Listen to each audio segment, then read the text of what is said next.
Hi friends, ఎలా ఉన్నారు? So మీ అందరికీ తెలిసిందే గృహిణి ఇంటికి హృదయం లాంటిది అనే కాన్సెప్ట్ని తీసుకొని రోజు అలాంటి హృదయం ఏ ఏ మాటల్ని ఎదుర్కొంటుంది అని చెప్పాలనేసి అనుకున్నాను అన్న సంగతి మీకు తెలుసు కదా. సో ఇవాళ డే 2లో నేను ఇంకొక మాట తను ఎదుర్కొనేది చెప్పబోతున్నాను. అదేంటంటే, నీకు ఎటువంటి ప్రెషర్స్ టార్గెట్స్ ఉండవు, నువ్వు ఇంట్లోనే ఉంటావు హాయిగా అనేసి అంటారు. కానీ ఎవరు చెప్పారండి తనకి టార్గెట్స్ ఉండవని?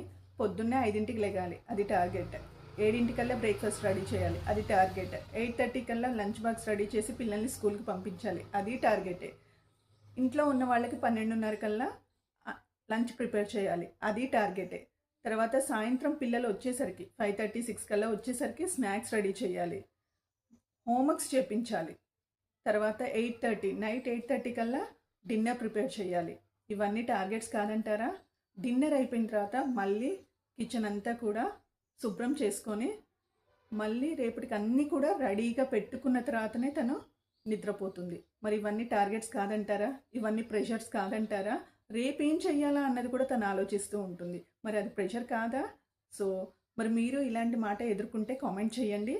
ఇంకేం మాటలు ఎదుర్కొంటున్నారో అనేది కూడా కామెంట్ చేస్తే నెక్స్ట్ ఎపిసోడ్లో మీరన్న మాటని నేను ఎపిసోడ్ చేస్తాను. ఓకేనా? Bye, take care. So like చేయండి, షేర్ చేయండి, సబ్స్క్రైబ్ చేయండి. బాయ్.